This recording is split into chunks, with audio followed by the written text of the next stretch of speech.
without knowing me first. That's my point. Being makapili in your time and the time, it's something that we hold dear. We do not want to be labeled makapili. But he readily labeled me with one interview. That doesn't define me. That doesn't define my belief in the Philippines and on South China Sea. At Commodore, ang laban ho sa South China Sea, nagsimula pa yan nung unang-una pa. Mr. Chairman, hindi point lang of ngayon. order, Mr. Chairman. Sandali. Thank you, Mr. Chair. Yes. Kaya nga po, nagkakaroon ng hearing na ganito dahil nagiging problema na natin yung fake news Otherwise, this issue would not reach Congress. Ako nga, to tell you frankly, yung mga anak ko ang nagsabi sa akin, smile at nakipagkamayan lang ako kay Honorable Franz Castro. Nililabel na ako na friendly with the left. O nag-I5. Anak ko ang nagsabi no dahil hindi ako nagbabasa ng ganyan Sayang lang yung oras. Kasi I need to discern whether the news presented there are true or not. And that would need time for me to discern or to find out, to validate whether it's true or not. So, never mind. It's just a waste of time. Yun ang aking paningin dyan. That's why I'm not affected kung ano man ang sinasabi. Nangingiti na lang ako pag naiinis si Honorable Marcoleta pag sinasabi na traitor siya. Anyway, Honorable... Chairman, just, I will not anymore raise a point of order, but this is just a reminder to all the members, to all the resource persons. In the hearing, any hearing, we do not allow that exchanges of, Mr. Chairman, exchanges of accusation against, from one resource person to another. We have a different venue for that. And with due respect to Ma'am Malu, Ma'am, sorry po kasi ganito yung rules natin, no? It's between the good Commodore and of course the issue raised by Congressman Marcoleta. Now, we should not attack resource person to that question and attack statements coming from the resource person mismo. Thank you po, Mr. Chairman. Thank you po. Thank you. Before I give the floor back to the Honorable Marcoleta, let me recognize the presence online of the Honorable Maria Rachel J. Arenas. Magandang hapon po. Yes, Honorable Marcoleta, please proceed. Colonel, did Commodore. okay. Commodore, you graduated from the Philippine Military Academy? No, sir. I'm 3 weeks short of my graduation. Would you like to say, or you would like to explain why you did not succeed in graduating from that great military academy? Yes, Mr. Chair. As what the chairman, General Acob, knows, we have the honor code among the Cadet Corps Armed Forces of the Philippines. I was charged of cheating with other 7 of my classmates, and it was a gentleman's agreement. If you violate the honor code, you formally file your resignation, and then you just leave, sign the clearance, and get out of the Philippine Military Academy. And that's 3 weeks before my graduation, sir. I never insisted because I respect the honor code. But did you violate the honor code? Yes, sir, we did. That's why I resigned for the good of the service. Okay, but that's not my question.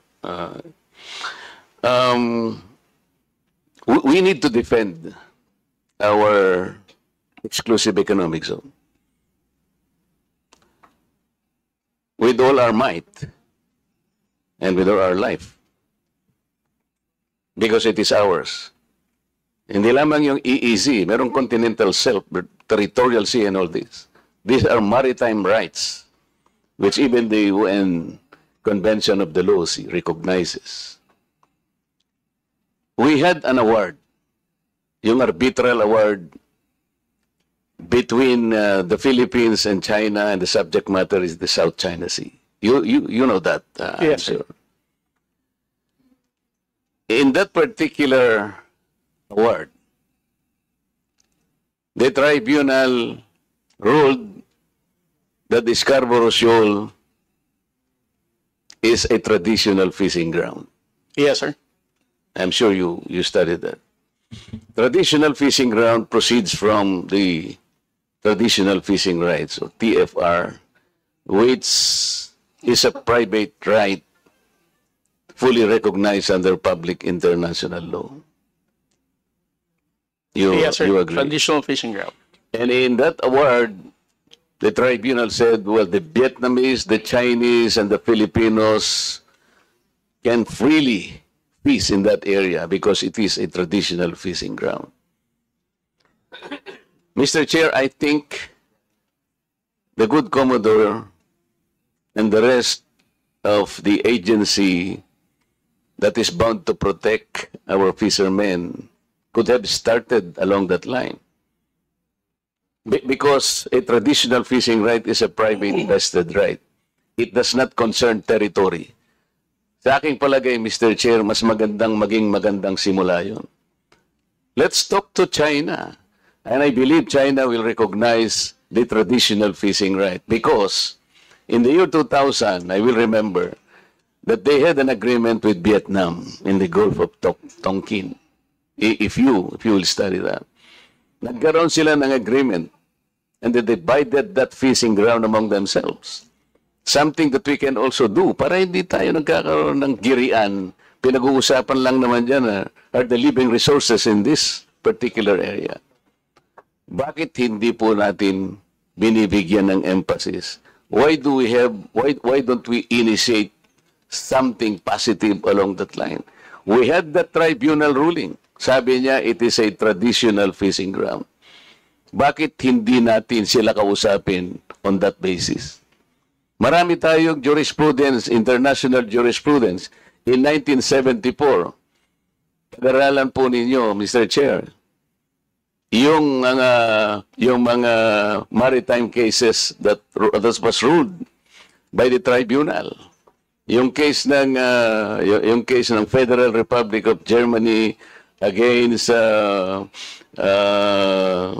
parang Holland, and also Great Britain against Holland. Yung alam po ninyo, yung ruling is the same. Kahit siya yung merong reference do sa sea na yon, it cannot exclude the rights of the other coastal areas to fish sapagkat they invoke the traditional fishing right. I am asking, Mr. Chair, why no initiative has been taken along that line? Mr. Chair. Yes, sir. To Honorable Marcoleta, it's beyond my pay grade to explain why our strategy is not in alignment with that fishery agreement in Bajo de Masinloc. And it's also worth mentioning that the Philippine Maritime Zones Act highlighted that Bajo de Masinloc and its territorial seas, we have sovereignty and sovereign rights over these waters. So on our level, in the Philippine Coast Guard, we cannot go against to the enacted law of the Congress, much more to the national security and foreign policy direction of the President.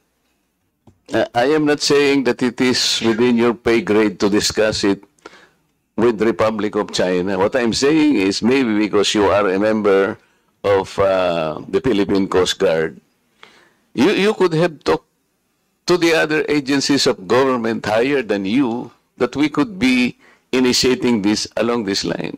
Because we can take advantage of that particular tribunal's decision.